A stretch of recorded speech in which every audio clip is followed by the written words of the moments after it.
The Bible begins with two distinct stories of our beginnings. Our spiritual ancestors wrestled with the same questions we do. Why are we here? Where did we come from? In both creation stories, humanity is the pinnacle of God's handiwork. Today, as we join people from all over the world at God's table of grace, let us be reminded of these powerful words of who we are and whose we are. A reading from Genesis chapter 1, verses 26 through 31. Then God said, "Let us make humankind in our image, according to our likeness, and let them have dominion over the fish of the sea, and over the birds of the air, and over the cattle, and over all the wild animals of the earth, and over every creeping thing that creeps upon the earth." So God created humankind in his image. In the image of God he created them. Male and female he created them. God blessed them, and God said to them, "Be fruitful and multiply, and fill the earth and subdue it, and have dominion over the fish of the sea, and over the birds of the air, and over every living thing that moves upon the earth." God said, "See, I have given you every plant yielding seed that is upon the face of all the earth, and every tree with seed in its fruit. You shall have them for food. And to every beast of the earth, and to every bird of the air, and to everything that creeps on the earth, everything that has the breath of life, I have given every green plant for food." And it was so. God saw everything that he had made, and indeed it was very good. And there was evening, and there was morning, the sixth day. Created in God's image and called very good. How would we live together differently if we really grasped this? Today, let us commit ourselves to this incredible ideal.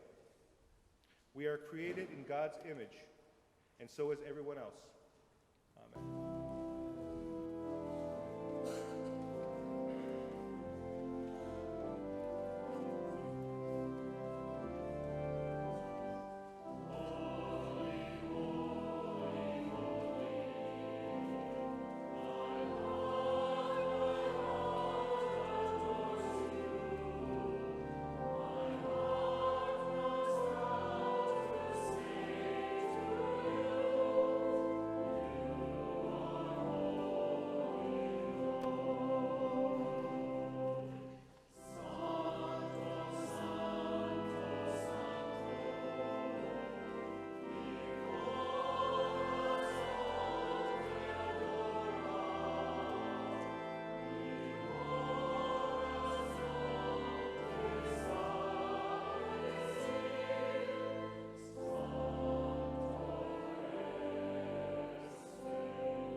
The Gospel of John is full of theological prowess and complexity.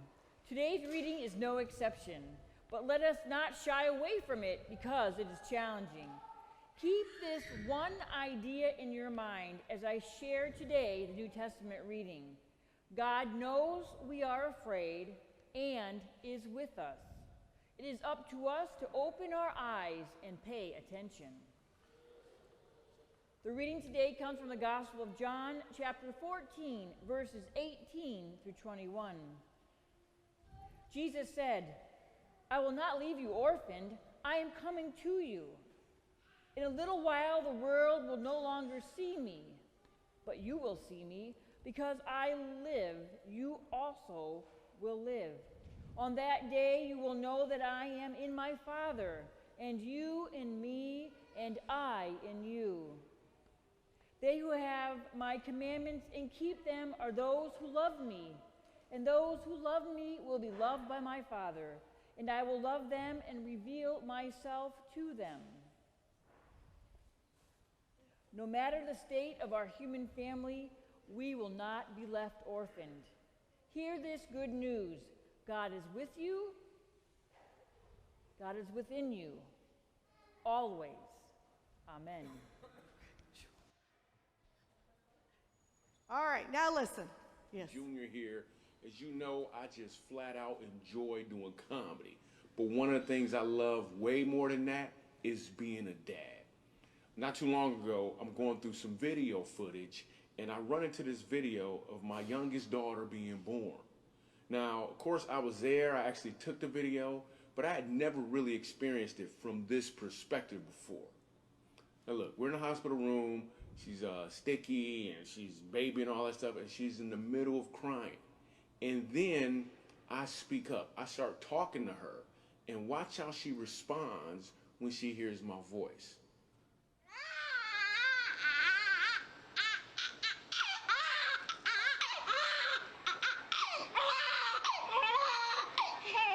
It's okay, Portland. Look, I'm right here. It's okay. It's okay. I'm right here. I'm right here.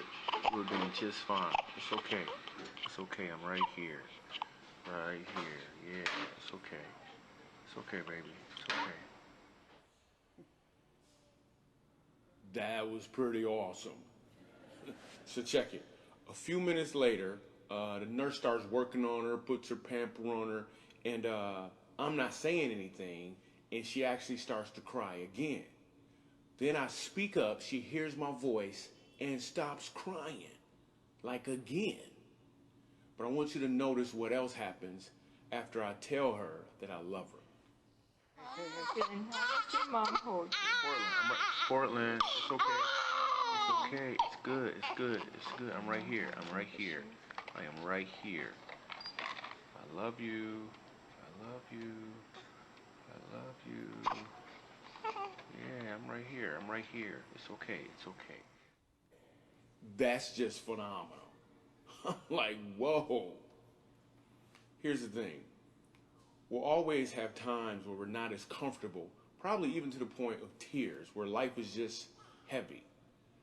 The key thing to do in those moments is to be still and listen for the Father's voice, because He is trying to talk to you. And I can tell you, what He wants you to know is that He loves you. All you got to do is open your eyes.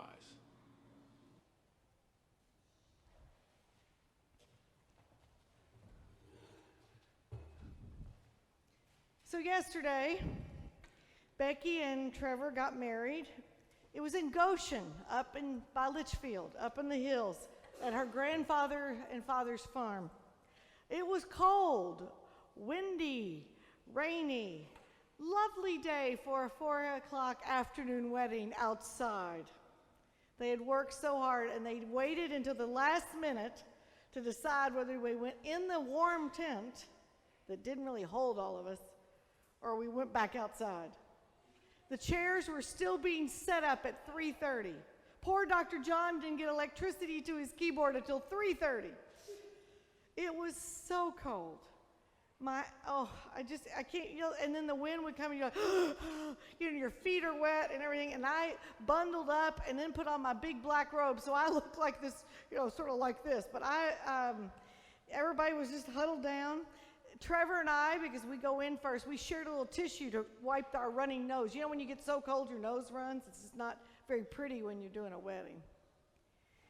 Little canopy covered Dr. John, and it kept blowing away. And then his music was floating down the field, and Anna had to hold it, and it was bad. But then, right before Becky walked in, here came little Maxim. We've known him since he was right there, right? When he was a third of that size, right? And he carried a sign. He had a little tux on that Lisa found on the internet, a little black tux, his little bow tie. He was darling. Where is Maxim? Where is he? Maxim, you were darling. And he carried a big wooden sign that said, "Here comes the bride." I mean, Wagner couldn't have written it any better. And Lisa was in charge of making sure Maxim got down the aisle, and then to send the flower girl that she didn't really know following Maxim down the aisle. Now, I just want you, we're in this giant field. There's a barn, a tent. Heidi's running around making hors d'oeuvres. I'm running around trying to get, because the men were late, the women were late, the bride was MIA. I mean, it was chaos. It was absolute chaos. And then nobody could find the wedding rings. Yeah, that was a problem. Yeah, so I mean, we were all so busy trying to hold it and pull it together, this wedding in a field. We were waterlogged. We were freezing. I mentioned that, right, how cold it was? And then right in the middle of the chaos, I witnessed the most beautiful thing. I was pulling Becky's little niece. She was maybe 4. Her name was Gianna. And she kept going, I'm cold, her little purple lips. I'm cold. I'm like, take a number, kid. Let's go. And here I was going to hand her off to Lisa Brown McNevich, somebody she never knew. She had that stranger danger look, kind of like, And then I was rattling off, and I remember, look at me, throw the flowers, everything will be okay. All the last minute instructions. She could care less about what I was saying or meeting Ms. Lisa because she saw Maxim. In the midst of all of this adult craziness, we were so worried about details. We had forgotten there's people there. And this little girl walked over to Maxim. And with his hair, he was almost as tall as her, right? With his hair. And she said, hi, what's your name? And the look in her eyes, Lisa, it was like, finally, somebody's here who understands me. All these stupid adults. Finally, Maxim, you and I can have an intelligent conversation, right? What she did in the midst of the frenzy was connect. So I want you to look the person to your right. Look at the person to your left. If you can get situated and not break anything, look behind you. Maybe then look in front of you. Connect. Not just because you're in close proximity, not because you look the same, because let me tell you, you're all funny looking from this vantage point, right? Not because you believe the same, but we connect because we all share one fundamental thing. We are all children of God. We are told that right from the very first book in the Bible. I think Marianne even got that part read, right? It's right there in Genesis. We're all kinfolk. Oh, that makes us just want to squirm, doesn't it? Really? I'm kin to all these funny looking people? So God created humankind in the divine image, the text tells us. In the image of God, the Lord created them. Male and female, God created them. And then God saw everything that God had made. And only on humanity is it declared very good. Oh, if we could only know that very good part. If we could only find it and live it within ourselves. You are created by God, and God called you very good. Me'oth tov, very good in Hebrew, with a southern accent. If only then we could see that in others. If we could be like little Gianna that walked up to Maxim and go, I've seen you somewhere before. This children are as close to God as you're ever going to find. If we could see it in others, that everyone around you is also created in the image of God, and they're called very good too.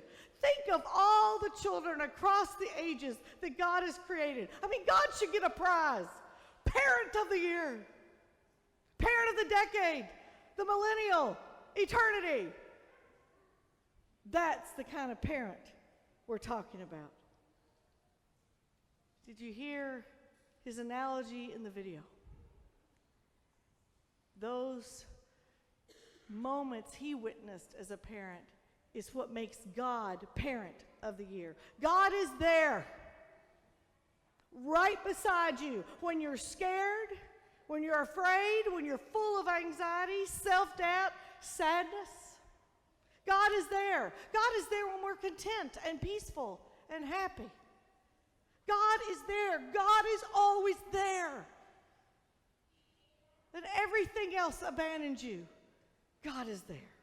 God is there like that little baby when we're naked and vulnerable. And you know, there's sometimes when you could have all your clothes on and you feel very naked and afraid. And yes, I say naked because I'm proud to be from Kentucky. That's right. I will translate it. How do y'all say it? Naked, naked. I got to get a clothespin. Naked. Okay. Naked is so much easier to say. Okay. But if you're naked and vulnerable, or if you're clothed like a king, if you're feeling small or you're standing tall, God is there. God is there when we win, when we lose, or when we have to pick up the pieces and redefine what winning even means. God is there. God is there when the world walks out and turns its back on us, when the world walks over us, when the world walks right past us. God is there. God is always there, telling us, look, I thought you up. I created you, and I did really good. You done good, God. God is there, like that father when the baby was born, telling each of us we're loved. We're loved. And even when we do less than good, God is there, still there, telling us you are still loved. You are still loved. See, that's our common connection, our humanity, our kinship. We're all children of God. We all have the same parent. We all have the same parent who has this capacity and breadth and depth to be father, mother, whatever image you need. God can do that. God's bigger and past all that anyway. But God has the ability to parent to all of us. God's that big to connect all of us as children. Equal, beautiful, full of potential. It's like what that little girl was saying in her mind to Maxim.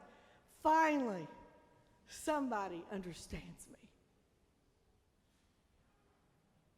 And if I can't push you anywhere except to finally get that about God, to look up and say to God, finally, somebody who gets me. If we could embrace our common connection, if we could see the child of God in others, we wouldn't kill, we wouldn't bully, we would not mock, we wouldn't devalue, we wouldn't stereotype, we'd get rid of our prejudice, we would be very good. We would live up to our potential. We would see potential in others. We could lift them up, we could stretch out our hand, we might actually listen to their stories. We could care about what we hear. We might take a minute to know them. We might actually love each other. Because that's what kinfolk do. We love. We show up. You think Kim wanted to drive to Buffalo today? You think I wanted to stay up till 3 a.m. when I get up at 4 to write my sermon? No, I didn't. But kinfolk show up. Because that's what we do. Was we are to love each other in spite of each other.